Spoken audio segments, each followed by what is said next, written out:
मित्रों, एक प्राचीन कथा है। यह कथा जामवंत जी ने श्री हनुमान जी को उनके खोए हुए बल को याद दिलाने के लिए सुनाई थी। कथा को सुनने के बाद हनुमान जी को अपना बल, शक्ति, सब कुछ याद आ गया था। मित्रों, आप भी इस कथा को अंत तक पूरी जरूर सुनना। आपकी हर मनोकामना जरूर पूरी होगी। तो चलिए हम कथा का श्रवण करते हैं। पुंजक स्थला नाम की एक श्रेष्ठ अप्सरा थी। उसका दूसरा नाम अंजना था। वह कपिराज केसरी की भार्या और कुंजर की कन्या थी। सर्वांग सुंदरी अंजना तीनों लोकों में विख्यात थी। पृथ्वी पर उसके समान रूपवती स्त्री और नहीं थी। वह शाप के कारण बानरी हो गई थी, किंतु देवभाव स्वाभाविक होने से अपनी इच्छा अनुसार रूप धारण कर सकती थी। एक बार अंजना रूप यौवन संपन्ना मानवी स्त्री का रूप धारण करके वर्षा काल के मेघ के समान पर्वत के शिखर पर घूम रही थी। उसके अंग प्रति अंग में विचित्र आभूषण शोभित थे। गले में माला पहने थी। उसके पीले वस्त्र का लाल अंचल बहुत शोभित होता था। विशाल नैनी अंजना को देखकर वायु धीरे धीरे उसका वस्त्र गिराने लगी। उसका भारी जगन पतली कमर, दृढ़ और स्थूल स्तन तथा मुंह का सौंदर्य देखकर काम से मोहित होकर वायु ने उसका आलिंगन किया।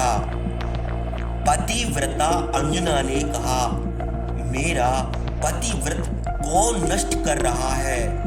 वायु ने उत्तर दिया, हे सुंदरी, डरो मत, मैं तुम्हारा अनिष्ट नहीं करता हूँ। तुम्हारा आलिंगन करके संकल्प मात्र से तुम्हारे गर्भ में प्रविष्ट होता हूँ। तुम्हारे गर्भ से बुद्धिमान, महापराक्रमी, महातेजस्वी पुत्र उत्पन्न होगा। वह गति और वेग से हमारे समान होगा। हे वीर, पवन की यह बात सुनकर अंजना को बड़ा हर्ष हुआ। उसी पर्वत की गुहा में तुम्हारा जन्म हुआ। तुम उत्पन्न होते ही उदय हो रहे सूर्य को फल समझकर आकाश को कूद गए। पृथ्वी से 300 योजन ऊपर चले गए, किंतु सूर्य के प्रचंड तेज से तुमको कुछ भी दुख न हुआ। देवराज इंद्र ने तुमको बड़े वेग से आकाश में जाते देखकर बड़े क्रोध से तुम्हारे ऊपर वज्र का प्रहार किया। उस वज्र के प्रहार से तुम पर्वत के शिखर पर गिर पड़े। तुम्हारी बाईं हनी टूट गई। हे वीर, उसी समय से तुम्हारा नाम हनुमान पड़ा। तुम्हारी यह दशा देखकर पवन को बड़ा क्रोध आया। तीनों लोकों में वायु का चलना बंद हो गया। सब लोग घबरा गए। देवता डरकर वायु को प्रसन्न करने लगे। ब्रह्मा जी ने कहा, हमारे वरदान से यह पवन कुमार अस्त्र शस्त्र से नहीं मरेगा। वज्र का प्रहार लगने पर भी तुम को जीवित देखकर देवराज इंद्र बड़े प्रसन्न हुए। उन्होंने भी तुमको वरदान दिया कि यह वायुपुत्र अपनी इच्छा से ही मरेगा। हे वीर, तुम कपिराज केसरी के क्षेत्रज हो और वायु के औरस पुत्र हो। तुम वायु के समान महातेजस्वी और महापराक्रमी हो। तुम्हारी गति कहीं भी नहीं रुकती। बेटा, इस समय हम लोग जीवन से निराश हो रहे हैं। तुम हम लोगों की रक्षा करो। तुम पराक्रम और बुद्धि में सुग्रीव के समान हो। हे तात, जब भगवान विष्णु ने तीनों लोक नापने के लिए अपना शरीर बढ़ाया था, तब मैंने वन पर्वत सहित तीनों लोकों की 21 बार प्रदक्षिणा की थी। जिन औषधियों से अमृत उत्पन्न हुआ है, मैं देवताओं की आज्ञा से उन औषधियों को लाया था। उनके सेवन से मेरा बल और भी बढ़ गया था, किंतु अब मैं बूढ़ा हुआ, अब वह पराक्रम नहीं है। हम लोगों में तुम ही सबसे बढ़कर गुणवान हो। तुम अपना पराक्रम प्रकट करके समुद्र को लांघो। ये वानर तुम्हारा बल देखना चाहते हैं। हे वानर श्रेष्ठ, शीघ्र उठो और समुद्र को लांघ जाओ। तुम्हारा पराक्रम से ही हम लोगों की रक्षा हो सकती है। देखो, ये सब वानर व्याकुल हो रहे हैं। अब तुम उपेक्षा क्यों करते हो?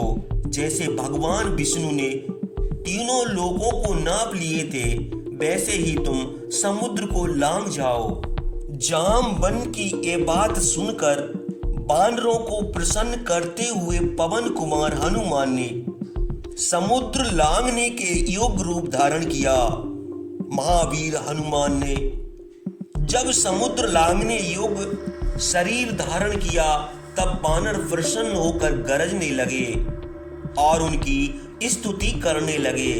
जैसे तीनों लोग नापने को उदित वामन का रूप देखकर सबको विस्मय सा हुआ था, वैसे ही हनुमान का वह रूप देखकर सब वानर विस्मित हुए। हनुमान जी ने पूंछ उठाकर बल और तेज बढ़ाया। वानर यह देखकर प्रसन्न और निर्भय हो गए।